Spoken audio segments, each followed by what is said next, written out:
My self S Ratnesh. आज हम astrology पे कुछ स्पेशल बात करेंगे और मैं ये आपको बताना चाहूँगा, जैसे मैं लास्ट वीडियो में और कई सारे वीडियोस में मैंने आपको बताया हुआ है कि जो एस्ट्रोलॉजी है इसका किसी पूजा पाठ से कोई लेना देना नहीं। ये एक हायर मैथमेटिक्स है, इसको कैलकुलेट करना पड़ेगा।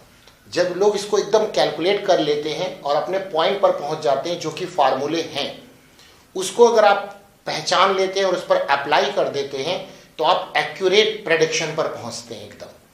तो ऐसे ही मैं एक मेडिकल एस्ट्रोलॉजी में मैं एक हॉरोस्कोप पर बात करता हूं। पहले मैं कुछ आपको बता देता हूं। एस्ट्रोलॉजी आप जानते ही हैं कि इसका किसी पूजा पाठ से कोई लेना देना नहीं। ये बहुत पुरानी है, बहुत पुरानी। इस पर भी मैं बात करूंगा कि ये कितनी पुरानी है ये और कैसे इसको लोग पहले फॉलो करते थे। बट जो वैदिक ज्योतिष है और एक है आधुनिक ज्योतिष। जो आधुनिक ज्योतिष यानी कि प्रेजेंट टाइम में जो एस्ट्रोलॉजी 1950 के बाद की अगर बात करें तो इसमें एक पार्ट इंक्लूड हो गया उपाय ज्योतिष। ये एकदम बेसलेस है, इसका कोई लेना देना नहीं है। अगर ये उपाय इतने एक्यूरेट होते तो मुझे लगता है कि जो उपाय लोग एस्ट्रोलॉजर बता रहे हैं वो पहले अपना ही उपाय क्यों ना कर लेते। तो आप मान के चलिए कि उपाय इतना इफेक्टिव नहीं है। मैं फिर कह रहा हूं कि उपाय कुछ चीजों के हैं लेकिन बहुत सारी चीजों के नहीं है। और बल्कि ये जब से ये उपाय ज्योतिष आ गई है, ये उपाय एस्ट्रोलॉजी आ गया है, इसी के कारण इतनी बढ़िया सब्जेक्ट, इतनी बढ़िया साइंस का नाम बर्बाद हो गया। अगर इसको कोई एक्यूरेट प्रेडिक्ट कर ले और फार्मूले जो भी मेरे पास बहुत सारे फार्मूले आ गए हैं कि जो एकदम सटीक लग जाते हैं, तो अगर उस पर जाके आप कोई प्रेडिक्शन देते हैं तो आप देखेंगे कि वही सही समय होगा और वहीं पर जाके जो हमारे आकाश मंडल में जो स्थितियां बनेंगी, जैसी स्थितियां उसके ऊपर बनेंगी वही घटना घटित होगी। तो आप देखिए, लेकिन इसका नाम किसने खराब किया? मुझे लगता है कि उपाय ज्योतिष ने। जो आधुनिक काल 1950 के बाद का जो समय रहा उसी ने सबसे ज्यादा इसको बर्बाद किया है। जबकि ये बहुत पुरानी साइंस है, साइंस ही कहिए। मैंने एक जगह गूगल में पढ़ा कि इसको इन्होंने स्यूडो साइंस का, मैं मान सकता हूँ ये स्यूडो साइंस है। क्यों स्यूडो साइंस है? क्योंकि साइंस से भी ये आगे है। जो आज कुछ साल के 1965 में नासा ने जो बात कही वो हमारे यहाँ तो हजारों साल पहले की ही बात है। हजारों साल पहले ये बात कह दी गई। तो आप इसको एकदम एक्यूरेट मान करके काम करिए और इसमें उपाय ज्योतिष को जरा किनारे रखिए। जब भी कोई इस प्रकार की हॉरोस्कोप आपको दिखाने आए तो हमें लगता है कि आदमी को एक प्रेडिक्शन करना चाहिए, फलादेश करना चाहिए कि भाई आपके समय, इस समय ये होगा, इस समय ये होने के चांसेस बन रहे हैं और इस समय ये होने के चांसेस बन रहे हैं। आप देखेंगे 90%, बल्कि 90% मैं कुछ कम ही कह रहा हूं, 90% से ज्यादा वही चीज एक्यूरेट आएगी। मैं कुछ चीजों को आपको दिखाता हूं। जैसे मैं मेडिकल एस्ट्रोलॉजी की बात करता हूं। एक ये मेरे सामने एक हॉरोस्कोप आया। ऐसा नहीं कि इनको मैंने पहले ही बता दिया, क्योंकि ये घटना होने के बाद हमारे सामने और मुझे बताया गया कि इस प्रकार की यहाँ पे डिजीज है। क्या ऐसा हॉरोस्कोप में है कि ये डिजीज हो सकती है या नहीं हो सकती? मैंने कहा मैं चेक कर सकता हूं कि हो सकती है या नहीं हो सकती है। तो जब मैंने चेक किया तो मैं एकदम सोच में पड़ गया कि जो फार्मूले लग रहे हैं वो यहाँ पर अप्लाई हुए और वही सेम सिम्टम इस बच्चे के सामने आए। कि ये बच्चा है, इसका बर्थ 2000 के आसपास का है, 2010-9-2000, यानी कि 10 तारीख सितंबर का महीना 2000 ईयर। जैसे ही ये पैदा हुआ तो इसको ना ब्रेन में प्रॉब्लम आई, ब्रेन में, सर में प्रॉब्लम आई और कुछ समय बाद इसका फिर तुरंत ऑपरेशन करना पड़ा। यानी इस बच्चा जब बहुत छोटा था तो इसका जो ऑपरेशन करना पड़ गया।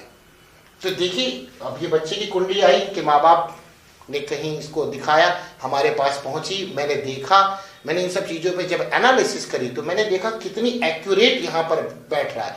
अब ये ना आप करिए कि ये आपके साथ ये है तो आप इसका उपाय ये कर लीजिए, ऐसा नहीं होगा। उपाय करना होता है तो हम लोग पहले अपना खुद ही उपाय कर ले। इसी चीज को जरा एस्ट्रोलॉजी से रिमूव करिए। और आप लोग से भी रिक्वेस्ट है, एस्ट्रोलॉजी को पहचानिए, बहुत एक्यूरेट साइंस है। देखिए, मैं कहीं आप पूजा पाठ की बात नहीं करूंगा। चलिए मैं स्टार्ट करता हूं। इसमें आप देखिए, मैं मेडिकल एस्ट्रोलॉजी की बात कर रहा हूं। मेडिकल एस्ट्रोलॉजी में यानी कि किसी भी व्यक्ति को कब कौन सा रोग होगा ये बताया जा सकता है, लेकिन ये बहुत कैलकुलेट करना पड़ेगा। तो आप देख रहे हैं ये डिफरेंट चार्ट्स है हमारे सामने। ये D1 चार्ट जिसको आप लग्नेश या जन्मांक भी कह सकते हैं, D30 चार्ट इसको त्रिशांश कहेंगे, D3 चार्ट इसको दृश्यकोण कहेंगे, D9 इसको नौमांश कहेंगे, D12 इसको द्वादशांश कहेंगे। इन इतने चार्ट से हम किसी भी डिजीज, होने वाली डिजीज या पहले से जो हुई है डिजीज, उसका पता लगा सकते हैं। आपको ये सबको पता होगा, नहीं पता तो मैं बताता हूं। जो इसका फर्स्ट हाउस है, ये फर्स्ट हाउस, ये क्या करता है, जो आंख से ऊपर वाला पोर्शन है, आंख से ऊपर वाला जो पोर्शन है, जिसको हम लोग मस्तिष्क कहते हैं, ब्रेन कहते हैं, नर्वस सिस्टम कहते हैं, वहां जो लिंक करेगा वो ये हाउस बताएगा। आप देखिए अगर किसी का ये हाउस डिस्टर्ब हुआ तो ऑब्वियसली ये प्रॉब्लम, लेकिन केवल हाउस नहीं देखना, 3 चीजें यहां पे चेक करनी होंगी। एक तो पहले हाउस चेक करना है, एंड हाउस का लॉर्ड चेक करना है, एंड थर्ड उसकी राशि चेक करनी है कि कौन सी राशि है। अब राशि क्या होती है, जैसे धनु राशि, मकर राशि, ये क्या वाकई ऐसे आसमान में ऐसा कुछ नहीं है, ये कुछ नहीं है। तो फिर क्या है ये, आपको पता है कि नक्षत्र है 27 नक्षत्र, और हर नक्षत्र के 4 स्टेप्स यानी 4 चरण है। तो 27 इंटू 4 करिए, 108 हो गया। क्लियर। एक ये जो राशि बनती है, एक राशि नक्षत्रों के 9 चरण से मिलकर, चरण से, न कि 9 नक्षत्र नहीं, चरण, एक नक्षत्र में 4 चरण हो गए। तो आप मान के चलिए 2 नक्षत्र तो 8 हो गया, तो 2 नक्षत्र पूरी पूरी और एक नक्षत्र का केवल फर्स्ट स्टेप यानी पहला चरण मिलकर ये एक राशि बनती है। तो ये जो नक्षत्र इस प्रकार के अरेंज कर लेते हैं कि हमें, जैसे मान लीजिए मेष है तो मेष दिखाई देगा, जैसे धनु है तो धनु जैसा दिखाई देगा। तो वो एज्यूम किया गया, जैसे आप केमिस्ट्री में जाए तो ऑर्बिटल, जैसे इलेक्ट्रॉन मूव कर रहा है, तो क्या वाकई उसका ऐसा कोई सर्कल वहां बना हुआ नहीं, उसका पाथ है, उसका मूवमेंट का पाथ है। बिल्कुल यही जो राशि होती है कि जब ऐसे इस प्रकार के आपस में मिल जाते हैं तो राशि समझ में आती कि भाई हमने इसको ये बोल दिया, ये शॉर्टकट हो गया। अब देखिए राशि कितनी हुई, 12 राशियां हुई हमारे पास, 1 से लेकर 12 तक, मेष, वृष, मिथुन, कर्क, सिंह, कन्या एंड सो ऑन, आगे बढ़ते जाइए। और एक राशि कितने नक्षत्र से मिलकर बनी है, 9, यानी 9 नक्षत्र नहीं, 9 चरण से, 9 स्टेप से। तो 12 इंटू 9 करिए, कितना आ गया, 108 आ गया। और हमारे पास कितने नक्षत्र हैं, 27, एक नक्षत्र में कितने चरण, 4 चरण। तो 27 इंटू 4 करिए, 108, एकदम एक्यूरेट बैठ गया। इसका मतलब ये आते हैं हम अपने पॉइंट पर, इसके बारे में कभी आगे डिस्कस करेंगे कि किस प्रकार इस चीजों को हम लोग समझते हैं। केवल इनको समझना है, और समझ के जब आप प्रेडिक्शन करेंगे तो एकदम एक्यूरेट आएगा। ये नहीं कि बस आपने देखा तो आप ये पुखराज पहन लीजिए, ये पहन लीजिए, ये उपाय कर लीजिए, गंगा जी में कूद जाइए, इधर चले, ये सब बकवास है, ये सबसे कुछ नहीं होने वाला। समझ में आ गया। आप एकदम इसकी साइंटिफिक वे पे चलिए तो काम मजा आएगी और लोग का विश्वास बढ़ेगा। मैं केवल बस जितने भी ऊपर वाले ने मुझे बुद्धि दी है, मैं केवल एक एस्ट्रोलॉजी का सही जो चेहरा है उसको सोसाइटी के सामने रखना चाहता हूँ, केवल इन लोगों से बचाना चाहता हूं। ये उपाय ज्योतिष तो बंद करिए, ये कुछ नहीं होता, जो घटनाएं घटेंगी वो होंगी। अब इसमें भी दो चीजें होती हैं, एक होता है स्वतंत्र कर्म, फ्री वर्क, और एक होता है कि वो घटना घटेगी घटेगी। जो फ्री वर्क पर है तो उसमें क्या है, व्यक्ति जब ऐसा काम करेगा तो वो चीजें होंगी। काम कब करेगा ये बता देगा। अब पता चला कि हमने बताया कि भाई आप इस समय अच्छा पैसा कमा सकते हैं, तो उसके लिए आपको काम करना पड़ेगा। अब आपने कोई काम ही नहीं किया, बैठे हुए हैं, और आपने कहा तो आपने तो कहा था कि हम अच्छा पैसा कमा सकते हैं, और हम कुछ नहीं कमाए, तो भाई आपने काम ही क्या किया। तो काम वहां पे जिसमें स्वतंत्र कर्म आता है। अब जैसे बहुत सारे लोग मजाक में आते हैं और पूछते हैं बताइए कि हमारी कितनी शादी होंगी, भाई ये स्वतंत्र कर्म है, आप 10 करो, 20 करो, 50 करो, 100 करो, ये आपके ऊपर है। शादी कितनी करेंगे ये कि हाँ, अब हमारे बेचारे एस्ट्रोलॉजर क्या करते हैं, यहाँ ढूंढने लगते हैं कितनी शादियां होंगी, ये नहीं पता, ये उसका स्वतंत्र कर्म है। तो स्वतंत्र कर्म किस बात पे डिपेंड करेगा कि हम वो काम करना चाहते हैं नहीं करना चाहते। अब बहुत सारी मूवी में आपने देखा होगा, बताओ तुम्हारे भाग में क्या लिखा, मैं तुम्हें मार सकता हूं। तो जो मार रहा हो सकता है उस पर तो जोखिम उठाने की योग बने हैं, और जिसके साथ ये घटना घट रही है उसमें जो है आयु खंड हो रही होगी, तो उसको चेक करना पड़ेगा। और ये बहुत डिफिकल्ट है, ये हम भी मानते हैं, ये सिंपल मैथमेटिक्स यहाँ नहीं लगी हुई है। तो जो थोड़े से डल माइंड के हैं तो वो क्या करते हैं, बस पकड़ के उपाय कराने लगेंगे। इनसे बचिए जरा, मैं आप इस पर डिस्कस करता हूं। मैंने बोला जो फर्स्ट हाउस हमारा है, फर्स्ट हाउस, इसको देखिए भाव कहा गया, भाव संस्कृत में। क्या वो लोग को नहीं पता था क्या, जो पुराने हमारे महान महान ऋषि हुए हैं, पराशर हुए, जैमिनी हुए, वाराह मिहिर हुए, बहुत सारे हैं, कितना गिनाऊं मैं, तो क्या उनको नहीं पता था कि भाव और घर तो लेकिन उन्होंने भाव का मतलब कि हमारा उसके प्रति भाव क्या है, ये है, ये मतलब है भाव का। तो हाउस, खैर अब आजकल थोड़ा मॉडर्न हो गया तो इसको हाउस कह देते हैं, लेकिन सही वर्ड तो भाव ये कि जैसे बोलिए कि हमारा अपने बच्चों के प्रति भाव क्या है, तो फिफ्थ हाउस देखेंगे हम, तो भाव है हमारा। ठीक है, अब हमारा बच्चा कैसा होगा ये यहाँ नहीं, यहाँ हमारा बच्चा कैसा होगा ये बच्चे की कुंडली बताएगी। हर चीज का क्वेश्चन यहाँ नहीं है, एक इसमें भी मुझे बात करनी है कि क्या आप एस्ट्रोलॉजी से क्या क्या देख सकते हैं। सारी चीजें मत देखने लगी उससे, इसके रिस्ट्रिक्शंस हैं कुछ, केवल उसी के अंदर में बात होगी। चलिए ये मैं देखता हूं, तो इस बच्चे का देखिए क्या हुआ कि जब इसका बर्थ हुआ, तो बर्थ होने पर हुआ क्या बताया मैंने कि ब्रेन में इसको समस्या थी और इसका ऑपरेशन भी हुआ। तो देखिए इसका चंद्रमा की महादशा में गुरु की अंतरदशा थी, तब इसका बर्थ हुआ, और जैसे ये 3 महीने की ये दशा रही, ठीक, चंद्रमा में गुरु, और उसके बाद शनि की दशा आई, और 85th D12 जिसको बोलते हैं 85वां द्वादशांश, यहां शनि है, और मंगल मघा नक्षत्र में है। मंगल मघा नक्षत्र में हो गई, तो आपको पता है मघा नक्षत्र कितना मंगल को कितना डैमेज करेगा, ये तो आपको पता ही पता है। तो इन पे हमें विशेष नजर रखनी होगी, इन सब चीजों पे, कि जो 85th D12 का जो लॉर्ड है उसको हमें देखना पड़ेगा। समझ में आ गया ना, नहीं तो फिर ये फंसे। ऐसे केवल एक ही नहीं है, बहुत सारे और भी इसमें फार्मूले हैं, उनको देखना पड़ता है, उस पर विशेष नजर होती है। तो देखिए यहाँ पर फर्स्ट हाउस की बात करें तो फर्स्ट हाउस में धनु राशि है। धनु राशि इसका मतलब इसका स्वामी लॉर्ड जो है गुरु हो गया, और गुरु देखिए कहां पे आ गया, 6th हाउस में आ गया, और 6th हाउस में आके ये पिट गया।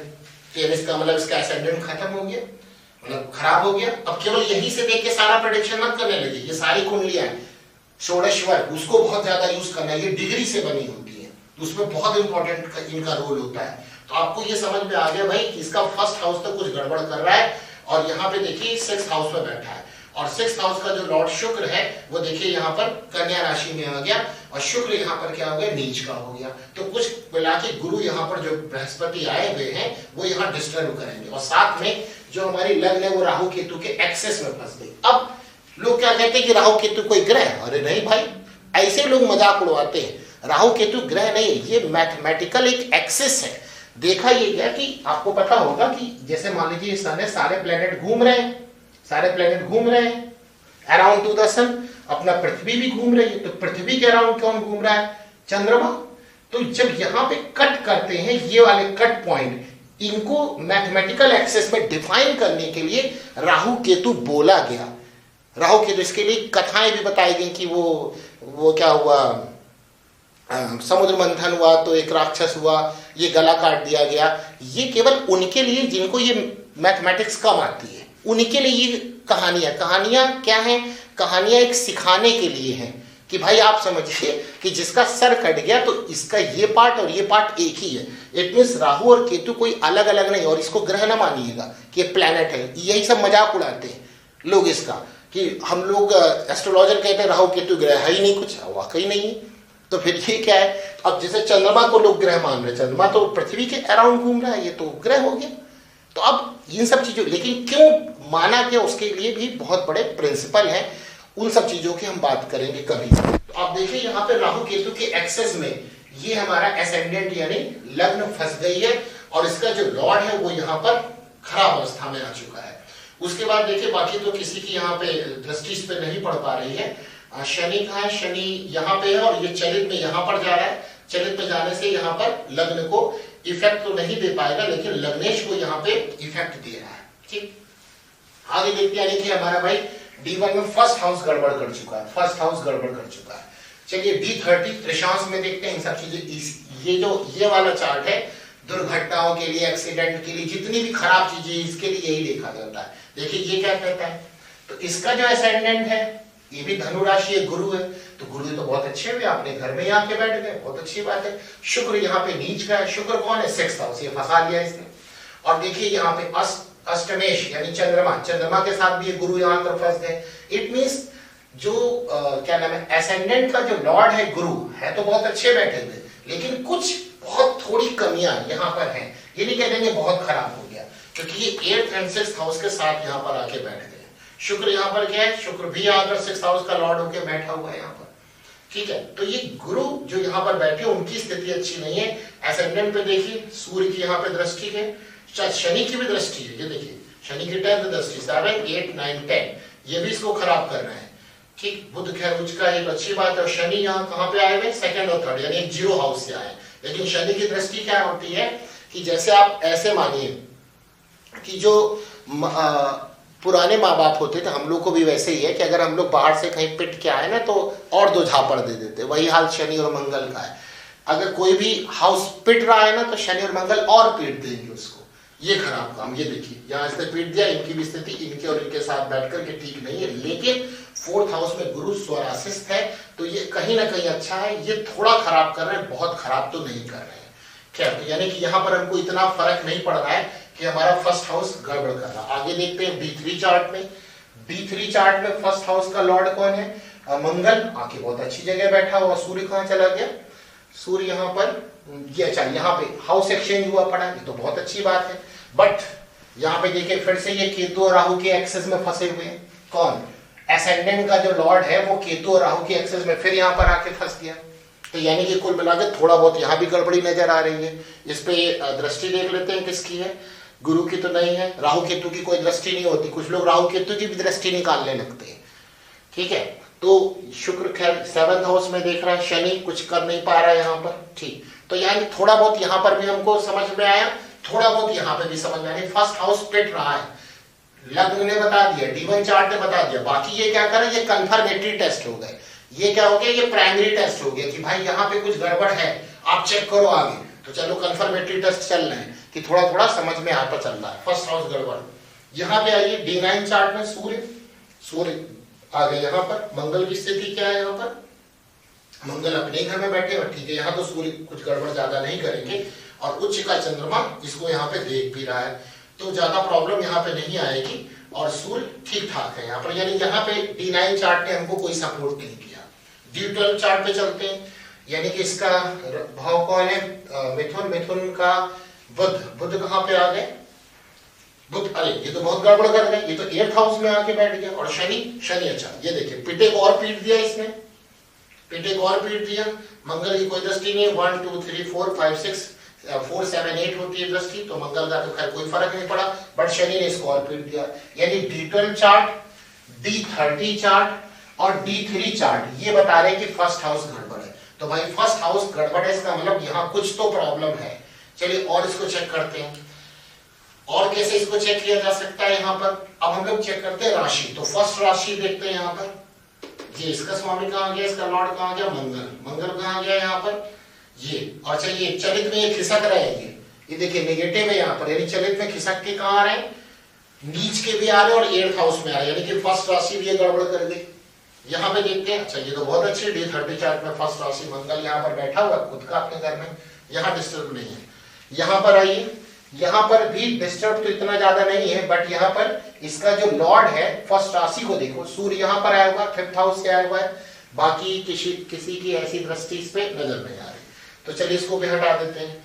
यहाँ पर आइए फर्स्ट हाउस, मंगल यहाँ पर बैठे हुए हैं और मंगल और बुध भी यहाँ पर बैठे हुए हैं। बुध कहाँ से आए, सेकेंड से और यहाँ से। तो यहाँ और यहाँ से तो कोई बहुत ज्यादा फर्क तो इस पे नहीं डालेंगे, लेकिन थोड़ा बहुत यहाँ जो मंगल है वो थोड़ा बहुत डिस्टर्ब करेंगे, बहुत तो ज्यादा नहीं। यहाँ पर आइए फर्स्ट कहाँ पर, फर्स्ट 11th में है और 11th में 5th और ये 12th का लॉर्ड इसको मेष राशि को गड़बड़ कर रहा है। इसका मतलब यहाँ पर भाव भी गड़बड़ हो गया फर्स्ट एंड राशि भी गड़बड़ हो गई फर्स्ट। अब आते हैं कारक को देखते हैं। तो फर्स्ट हाउस अगर हमें देखना है तो 2 ही प्लैनेट पकड़ने हैं, एक मंगल और एक शनि, क्योंकि मंगल होता है ब्रेन का, जो ब्रेन है हमारा वो मंगल है, और शनि नर्वस सिस्टम। अगर शनि गड़बड़ होगा तो नर्वस की प्रॉब्लम होगी, नर्वस सिस्टम की, और अगर मंगल गड़बड़ होगा तो ब्रेन की प्रॉब्लम होगी। देखते हैं यहाँ पर, पहले तो ये देख लीजिए आप, मंगल यहाँ मघा नक्षत्र में फंसा हुआ, इस पे तो विशेष नजर है, यहीं से गड़बड़ी नजर आने लगी, क्योंकि मंगल यहाँ पर मघा नक्षत्र में आ गया, गड़बड़ करेगा ही। आगे देखते हैं यहाँ पर मंगल D1 चार्ट में मंगल नीच का हो रहा है, ये देखिए चलित में, ऐसा तो यहाँ ठीक है लेकिन चलित में नीच का जा रहा है, यानी गड़बड़ हो रहा है मंगल यहाँ पर। यहाँ बहुत अच्छे मंगल, यहाँ पर आइए, यहाँ पर भी अच्छे, बट राहु केतु के एक्सेस में फंसे हुए हैं। यहाँ पर आते हैं मंगल को देखते हैं, मंगल अच्छे बैठे हुए हैं, वेरी गुड। और यहाँ पर आके देखते हैं मंगल, यहाँ पे सूर्य, सूर्य का यहाँ पर आया, सूर्य यहाँ मंगल गड़बड़ करेगा क्योंकि जीरो हाउस में आ चुके हैं। और इसका जो लॉर्ड है वो देखिए यहाँ पर पहुंचा, यानी यहाँ पर भी मंगल, यानी मंगल ज्यादा गड़बड़ नजर आ रहा है। तो और साथ में मंगल का क्या है, मघा नक्षत्र। शनि का देखते हैं जरा हम लोग, शनि यहाँ गड़बड़ है लेकिन चरित्र पे नीच की ओर है, शनि भी गड़बड़ है। शनि बुध के साथ है, यहाँ दिक्कत नहीं, 10th हाउस में अच्छे ही बैठे हुए हैं। शनि ठीक है, यहाँ पे उच्च के चंद्रमा के साथ बैठे हुए, अच्छे ही बैठे हुए हैं। शनि यहाँ पर कहाँ गए, ये गड़बड़ है शनि, और इसका गुरु कहाँ गया, गुरु यहाँ पे, ठीक। तो ये शनि यहाँ गड़बड़ 8th हाउस में तो गड़बड़ी माना जाएगा। शनि यहाँ पे ठीक ठाक ही बैठे हुए हैं।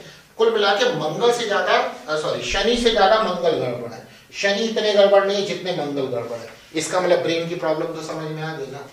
अब इसका ऑपरेशन हुआ, कब ऑपरेशन हुआ, तो देखिए 85th D12 85वां द्वादशांश का स्वामी शनि है। तो जब ये बच्चा पैदा हुआ चंद्रमा में गुरु में, तो इसको ब्रेन की प्रॉब्लम समझ में आई। क्यों चंद्रमा में गुरु में क्यों हुआ, आप देखिए असेंडेंट में, लग्न में देखिए यहाँ पर गुरु डिस्टर्ब है, तो कुछ ना कुछ तो समस्या दे ही देंगे यहाँ पर। और साथ में हम यहाँ गोचर भी लगाएंगे, केवल दशाएं से काम नहीं चलेगा। देखिए 3 चीजें होती हैं, एक तो हॉरोस्कोप में योग बने हुए हो, दशा खराब हो, और साथ में आकाश मंडल में जो स्थितियां हैं जिसको गोचर कहते हैं उनका कॉम्बिनेशन मिल जाए। केवल योग बने हुए और दशा खराब हो इतना फर्क नहीं पड़ेगा, ठीक पड़ेगा, इतना नहीं पड़ेगा। केवल मतलब कुंडली में योग यानी कि उसके पास पात्रता तो है कि गड़बड़ करने की। कब गड़बड़ करेगा, जब दशा आएंगी और गोचर साथ मिलेगा।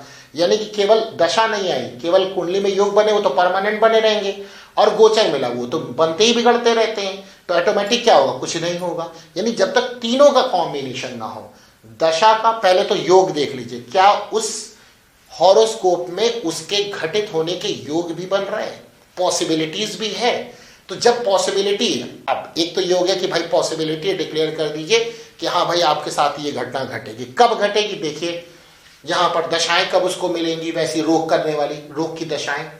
दूसरा, तीसरा कि आकाश मंडल में वैसी स्थितियां बन जाए। तो ये चूंकि बर्थ का मैंने उठाया है, जब ये बच्चा पैदा हुआ तभी इसको समस्या आई। तो इसका मतलब जो गोचर होगा वही इसकी कुंडली होगी, यानी इसका जो हॉरोस्कोप में बैठे प्लैनेट्स क्या होंगे, वही गोचर में होंगे। तो जरा गोचर में आप देखिए, शनि जो रोग का कारक है वो डिस्टर्ब, गुरु यहां पर परेशान कर दिया इसको। और देखिए यहां पर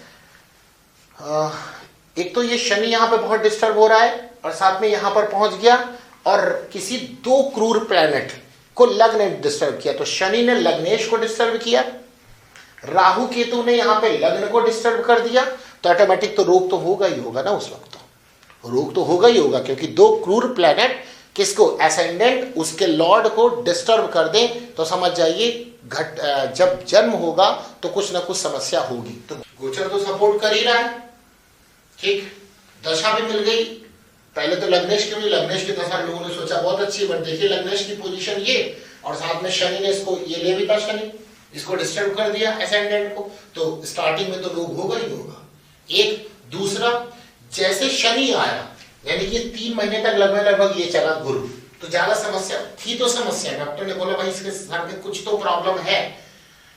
और जैसे ही शनि स्टार्ट हुआ, जो कि 85th D12 का लॉर्ड है, 85th D12 का लॉर्ड है, ये रोग कारक, ये जो दशाएं होती है रोग कारक होती है। तो देखिए शनि 85th D12 का लॉर्ड, और मंगल चूंकि मघा नक्षत्र में फंसा हुआ है, और फंसा हुआ है तो मंगल यानी ब्रेन का कारक, फर्स्ट हाउस डिस्टर्ब यानी ब्रेन डिस्टर्ब, मतलब यहां ऊपर पार्ट डिस्टर्ब, उसमें मंगल डिस्टर्ब, तो ब्रेन डिस्टर्ब, दशा आ गई रोगों वाली, रोग की स्थिति बन गई, और गोचर में स्थितियां बन गई।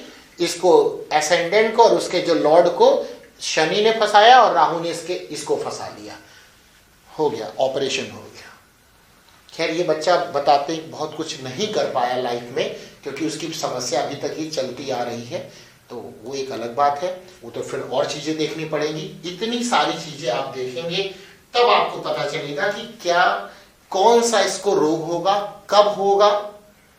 अब बात आई क्या इसको कभी फायदा नहीं होगा, तो देखिए वो इस चीज पर डिपेंड करेगा, आने वाला समय, आने वाला जो दशाएं, अगर वो अच्छी दशाएं होंगी तो उसको फायदा मिलेगा, नहीं होंगी तो फिर वो वैसे जूझता रहेगा, यानी इसमें अप डाउन चलते रहेंगे, क्योंकि इसका परमानेंट फर्स्ट हाउस तो डिस्टर्ब है ही है। तो इस प्रकार की समस्या है। तो कहने का मतलब है कि क्या डॉक्टर ऑपरेशन करे तो उसको आराम मिलेगा कि नहीं मिलेगा। खैर अब बताते हैं कि नॉर्मल है, चल रहा है, अपने हिसाब से काम कर रहा है, लेकिन बहुत कुछ लाइफ में जो अचीवमेंट है वो इसको नहीं हो पाया है, तो वो खैर D1, D9, D10 चार्ट काम करेगा। पढ़ने के लिए D1 एंड D24 चार्ट देखना पड़ेगा। तो बहुत सारी चीजें वहां पे चेक करनी पड़ेंगी, तब पता चलेगा कि भाई ये लाइफ में आगे क्या कर पाएगा या क्या किया। और उसके साथ मान लीजिए केवल हॉरोस्कोप बहुत स्ट्रांग है लेकिन दशाएं नहीं मिली तो गड़बड़ है। हम आने वाले समय में कुछ ऐसे हॉरोस्कोप को और डिस्टर्ब करेंगे जिसकी एजुकेशन की स्थिति काफी स्ट्रांग बनी हुई है, बट उसको दशाओं ने फेवर नहीं किया, और दशा ने फेवर किया तो फिर वही गोचर ने फेवर नहीं किया, गड़बड़ हो गया। तो ऐसे एकदम एक्यूरेट प्रेडिक्शन करना होता है, और ये फार्मूले को लगा के, ये नहीं कि बस देखा कि अच्छा गुरु खराब है तो ये पहना दो वो पहना दो, ये सब बकवास की बात है, इसका कुछ मतलब नहीं।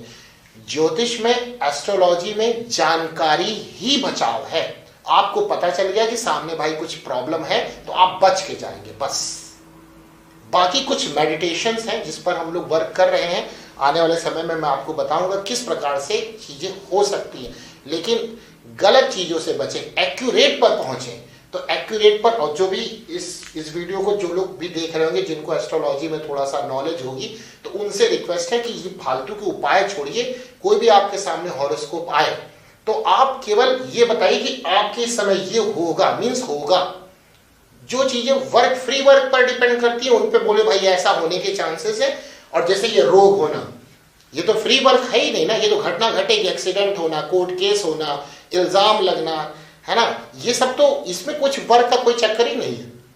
इसमें तो कोई, ये तो घटना आपने बताई, घट गई तो घट गई। चरित्रहीनता के योग, घर से भाग जाना, कूद जाना, सुसाइड कर लेना, ये सब क्या है।